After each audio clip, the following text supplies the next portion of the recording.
வணக்கம், welcome to mango city kitchen. இன்றைக்கி நம்ம கோதுமை ரவையை வச்சு தோசை செய்யலாம். இதாங்க கோதுமை ரவை, எல்லாருக்குமே தெரியும். இது பாருங்கள், உடைச்ச கோதுமை. இதில் கிச்சடி பொங்கல்லாம் செஞ்சால் சூப்பராக இருக்கும். நல்ல விதை விதையாகவே இருக்கும். டேஸ்ட் சூப்பராக இருக்கும். இந்த கோதுமை ரவையை 2 உலக்கு எடுத்துக்கலாம். நீங்கள் எதில் வேணால் அளந்துக்கங்க. அளவு இந்த சொல்கிற அளவை எடுத்துக்கோங்க. அரை உலக்கு உளுந்து, கொஞ்சமாக வெந்தயம் போட்டு நல்லா கழுவிக்கலாம். 2-3 தடவை கழுவிட்டு அப்படியே 2 மணி நேரம் ஊற வச்சிடலாம். நல்லா ஊறிடுச்சு. ஊறினதை தண்ணியை மட்டும் மேலாக்க வடிச்சிக்கலாம். வடிச்சிட்டு பெரிய மிக்சி ஜாரில் போட்டுக்கலாம். இந்த தண்ணியை ஊற்றியே நம்ம அரைச்சிக்கணும். அப்போ தான் டேஸ்ட்டாக இருக்கும். நல்லா புளிச்சும் வரும். நல்லா அரைச்சிட்டு வந்துடுறேன். மையை ஒரு பாத்திரத்தில் ஊற்றிக்குவோம். தேவையான அளவு உப்பு போட்டுக்கலாம். நல்லா கையை வச்சு கலந்துக்கலாம். இதில் இப்போ நான் செய்கிறது நைட் தான் செய்கிறேன், காலையில் தோசை ஊற்றுறதுக்கு. இப்போ அப்படியே மூடி வச்சிடலாம், காலையில் பார்க்கலாம்.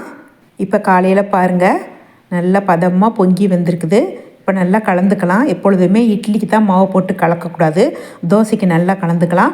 மாவு ரெடி ஆகிடுச்சு, நம்ம தோசை ஊற்றலாம். அடுப்பில் தோசைக்கல் வச்சாச்சு. கல் நல்லா காஞ்சிடுச்சு. நல்லா காஞ்சிருக்கணும் கல். மாவு ஊற்றிக்கலாம். இப்போ ஃபஸ்ட்டு நம்ம கல் தோசை ஊற்றுறேன்.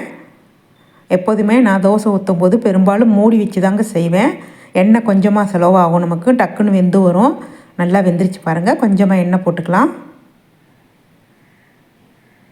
எவ்வளோ அருமையாக வந்திருக்கு பாருங்கள். இன்னும் கொஞ்சம் எண்ணெய் போட்டு விடுவோம். எவ்வளோ அழகாக பொன்னிறமாக வந்திருக்கு பாருங்களேன்.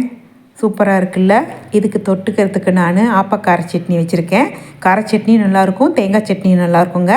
இப்போ நம்ம இன்னொரு தோசை உங்களுக்கு சன்ன தோசை ஊற்றிக்கலாம். அதாவது தோசையை மெல்லிஸாக ஊற்றணும், அதுதான் சன்ன தோசை. நிறைய பேர் கேட்குறீங்க, அது என்ன சன்ன தோசைன்னு அப்படி சொல்லி பழக்கமாகிடுச்சு. இதை நம்ம மூடி வச்சுக்கலாம். மூடி வச்சு எடுக்கும்பொழுது நமக்கு நல்லா தோசை படலாக வரும். நானும் டைமாக செஞ்சேன், நல்லா சூப்பராக வந்துச்சு. நம்ம ஒரு மாவு அவசரத்துக்கு இந்த மாதிரி கூட செஞ்சுக்கலாம். அருமையாக வந்துச்சு. டேஸ்ட்டும் நல்லா இருந்துச்சு. கோதுமை மாவு தோசை சில பிள்ளைகளுக்கெல்லாம் பிடிக்காது, அவங்களுக்கு இந்த மாதிரி நம்ம செஞ்சு கொடுக்கலாம். ரொம்ப நல்லா இருந்துச்சு. நீங்களும் ட்ரை பண்ணி பாருங்கள். உங்களுக்கு பிடிச்சிருந்தால் லைக் பண்ணுங்கள், ஷேர் பண்ணுங்கள், சப்ஸ்கிரைப் பண்ணுங்கள். மறக்காமல் பெல் பட்டனை ப்ரெஸ் பண்ணுங்கள். நன்றி, வணக்கம்.